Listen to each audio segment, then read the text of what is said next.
Okay, so we get our log down. Let's say we get a log down to the mill.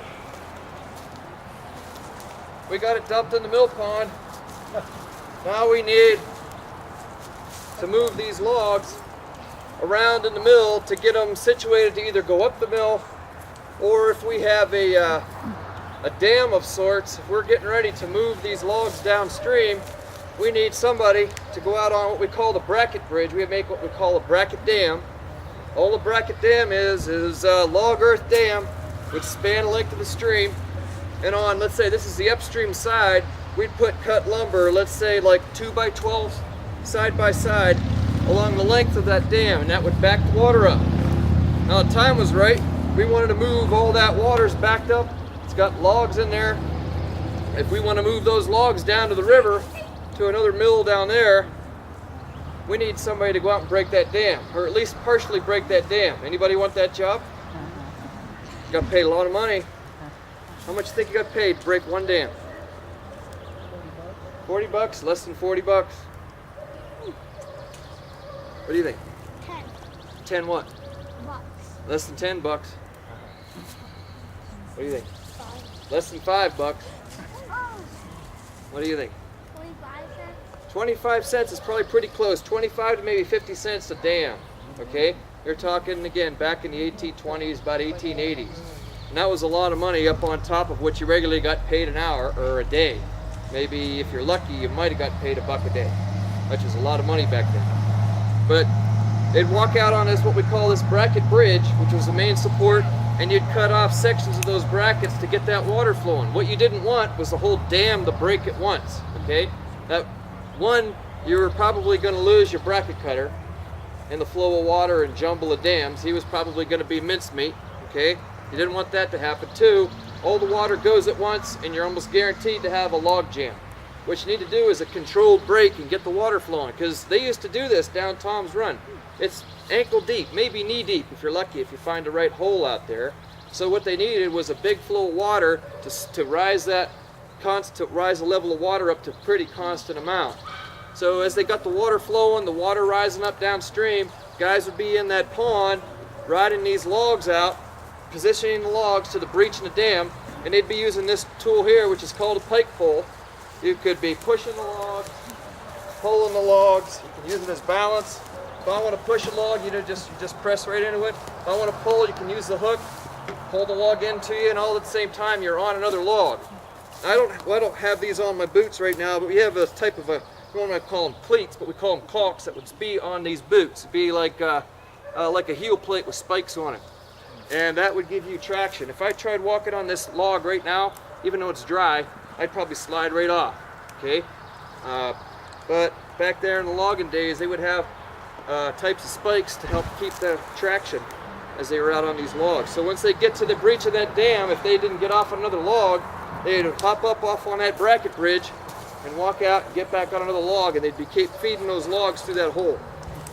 Now once they got these logs down to the river, they would often make flat bottom boats or log rafts out of them. If you made a flat bottom boat, it looked like a barge, big long wooden barge. And these flat bottom boats were about 26 feet wide, about 170 feet long.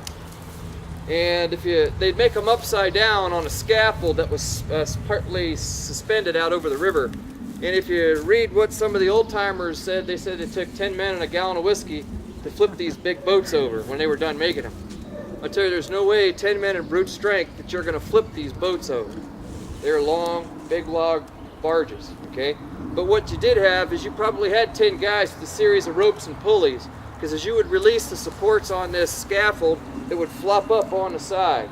And that boat was built upside down so you could caulk the seams, and it would, as the scaffold would flip up on the side, the boat would flop over and land in the water on the right side up. But you just didn't want to release the supports and let it fly, because if it went over too fast, it would hit that water or even hit the dry ground underneath of it. It would crack that boat, so you needed to ease it over as best you could, okay? Once we got the flat bottom boats made, or the log rafts are maybe 60-foot section logs that were specially tied together through a series of pins, wooden pins and wooden straps. And we would float these downriver to market. What time of year do you think we'd be running most of these rafts downriver? Springtime. Why the springtime? Yeah, that's when the water's the highest, okay? After the snow melts off, as soon as the ice would break, these guys would be going down the river on these log rafts, flat bottom boats. How warm is that water in late winter, early spring? It's miserable cold, okay? And not all of them had special kind of rubberized boots either. A lot of them didn't have that. And you can almost guarantee being wet all the way down. If you made your boat, your flat bottom boat out of pine, pine's more buoyant, you'd be higher up on the water. All right, you probably wouldn't have water cresting the top of your log raft. You go over rapids, you're going to get some washes, okay? But if you made your flat bottom boat or your raft out of oak's much denser, and you'd probably be up to your knees the whole trip, all the way down in water, okay? And there was many obstacles as you're going down the river. You weren't the only raft on the water. Remember, cooks weren't the only people who were harvesting timber around here. Many other lumber families, lumber companies, as soon as the water was high, was moving log rafts downstream.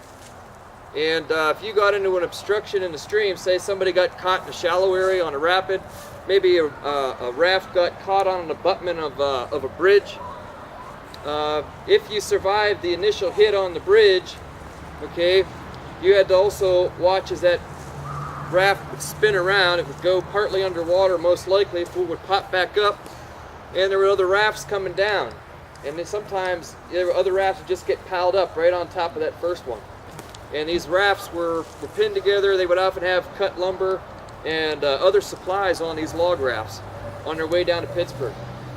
You needed about 6 feet of draft. That means 6 feet of water underneath the hull of your boat. Let's say you have 2 feet logs, and they're about flush with the top of the water. You need another 6 feet underneath that to have a pretty smooth trip from here down to Pittsburgh. From here to Pittsburgh was about a 75-mile trip. Any idea on how much you go? Well, they got paid about $1 a day. Maybe take 6 to 10 days to get down there. And often, as soon as these guys would get down to Pittsburgh, they had two choices. They could either walk back up and make the trip as many times as they could, or they could work further down the river course. All right, you could walk up. They might take a train part of the way, but you couldn't get all the way up here on a train. And a train, that costs money. All right, a lot of these guys didn't make any money when they did it, especially if they just went out to try it. You had just enough to get down, and maybe a little bit if you wanted to get a little bit of a train ticket back. But most fellows would end up walking back up. That's 75 miles. The quickest account we have are 2 guys that made that trip in 3 days. Anybody ever walked 75 miles in 3 days before? How about 25 in a day? Maybe some of us? Okay, I could probably do it, but I tell you I'd be in pain tomorrow. All right, not many of us can do that. But back then, it was a way of life. You walked everywhere you went. You didn't have cars. You didn't take your horse with you as you went down the river. It wasn't practical.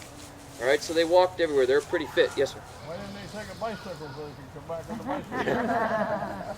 Well, there wasn't any good roads up here in the logging camps. It wasn't practical to have a bicycle. Yeah, it'd be pretty mucky roads if you had roads, so yeah. But once they got back up here, they would try and make that trip. And as long as it was high water, they would be floating log rafts. So from roughly around 1815 to 1915, that was about a way of life on this river. Okay. So, what's this tool called?